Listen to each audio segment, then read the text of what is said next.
Berikut adalah beberapa hasil catatan atau evaluasi yang diberikan oleh BPS RI terkait tentang pendataan PODES 2024. Hai, Assalamualaikum warahmatullahi wabarakatuh. Selamat datang saya ucapkan di Usma Ulia channel yang masih sama membahas tentang beragam aplikasi dan informasi. Apa kabar teman-teman semua? Semoga selalu dalam lindungan Allah Subhanahu wa taala.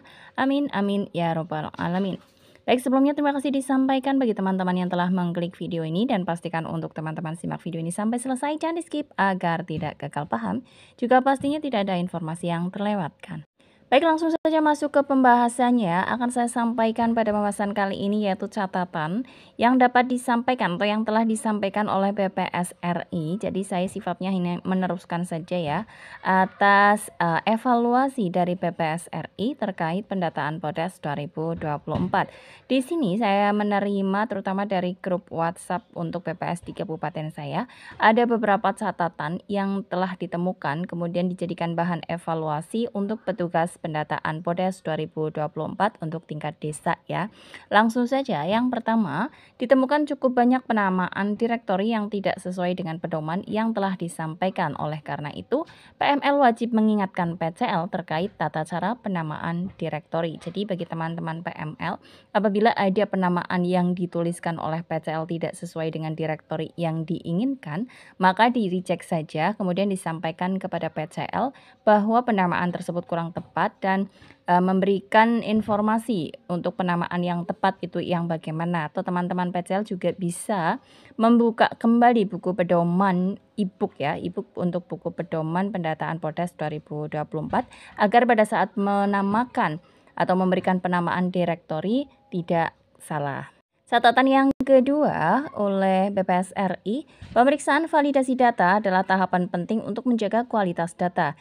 Jadi dihimbau untuk teman-teman PCL tidak tergesa-gesa untuk submit hanya demi meningkatkan presentasi cakupan pendataan dengan mengabaikan validitas isian. Jadi sebelum teman-teman pencacah di lapangan mensubmit kuesioner untuk pendataan PODES ke PML, alangkah baiknya untuk memeriksa validitas terlebih dahulu ya. Bagaimana isian kuesioner tersebut. Kadangkala memang kalau teman-teman ibaratnya mengikuti dari narasumber secara 100%, kadang ada data yang ternyata tidak valid ya. Teman-teman bisa cross check kembali ke narasumber yang lain, atau misalkan tentang suatu hal kayak misalkan data yang kurang gizi dan gizi buruk, itu bisa teman-teman cek ke bidan desa atau ahli gizi di suatu kecamatan seperti itu.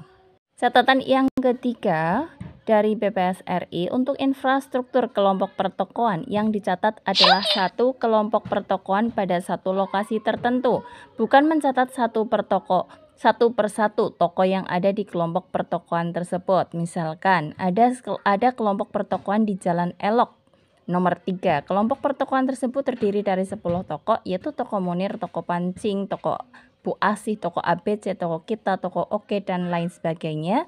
Kemudian pada isian kelompok pertokoan, sebagaimana contoh tersebut adalah kelompok pertokoan Jalan Elok 3, bukan mencatat satu persatu toko-toko yang ada di kelompok pertokoan tersebut.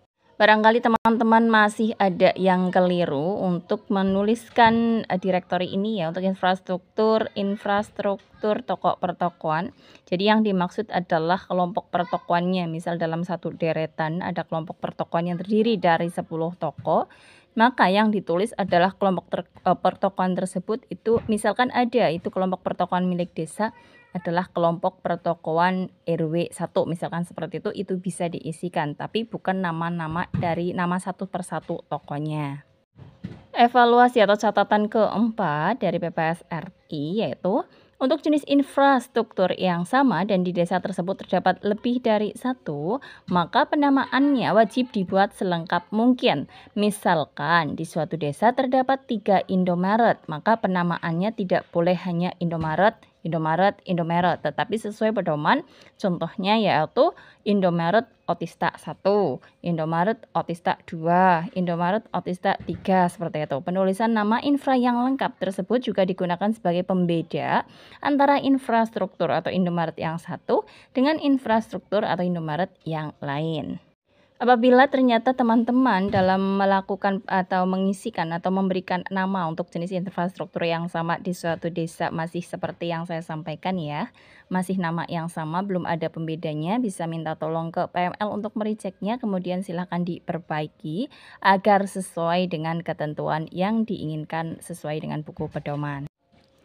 Selanjutnya untuk catatan yang kelima dari PPS RI, apabila menemukan nama infra yang tertulis blank, maka nama infra tersebut wajib diperbaiki. Apabila infra yang dimaksud ternyata tidak ada di desa tersebut, maka record data infra tersebut wajib untuk dihapus atau di-delete.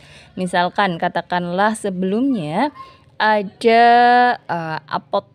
dua apotik di suatu desa, satu apotik sehat, yang kedua apotik waras, katakanlah seperti itu. Ternyata yang satu apotik tersebut sudah pindah, tidak lagi berada di desa tersebut, yaitu yang apotik warasnya. Maka untuk sesuai data yang ada di tahun 2021 untuk tampilan apotik kan sebelumnya ada dua, yaitu apotik sehat dan apotik waras, tetapi ternyata di tahun 2024 tidak ada.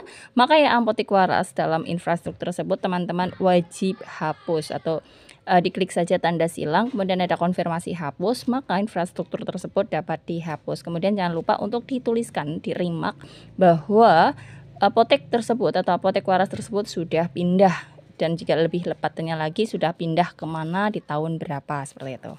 Selanjutnya untuk catatan yang keenam, disampaikan kembali tata cara penamaan direktori infrastruktur sesuai dengan ketentuan yang sudah ada atau yang sudah disepakati atau ketentuan yang memang harus dilaksanakan, yaitu nama mengikuti penamaan resmi dari infrastruktur yang bersangkutan. Nama resmi tersebut dapat dilihat misalnya dari plang nama, spanduk, belangko, surat, atau berasal dari nama yang sudah umum dikenal oleh warga sekitar. Apabila tidak diketahui nama resminya atau misalnya memang tidak ada nama resminya, misal kelompok pertokoan, maka penamaan infrastruktur diletakkan pada nama pemilik atau diletakkan dengan nama jalan atau nama wilayah di mana infrastruktur tersebut berada. Contoh penamaan pada kasus seperti ini antara lain Apotek Ratih, Apotek Jalan Sabang, Pertokoan Jalan Sudirman 1, Pertokoan Jalan Sudirman 2, Poskesdes Desa Sejuk, Indomaret Jalan Mandor Samin, dan lain-lain. Ya, demikian yang dapat disampaikan untuk pembahasan kali ini sebagai catatan dari PPS RI untuk teman-teman, terutama petugas pendataan Podes 2024. Apabila teman-teman masih ada kesalahan sesuai yang sudah diingatkan atau dicatatkan oleh PPS RI, bisa meminta untuk PML merejectnya. Kemudian silakan diperbaiki sesuai dengan ketentuan atau direktori yang sudah ditentukan. Semoga informasi ini bermanfaat, dan bagi yang merasa informasi ini bermanfaat, silakan di-share ke media sosial yang teman-teman miliki. Salam sukses selalu tentunya, dan wassalamualaikum warahmatullahi wabarakatuh.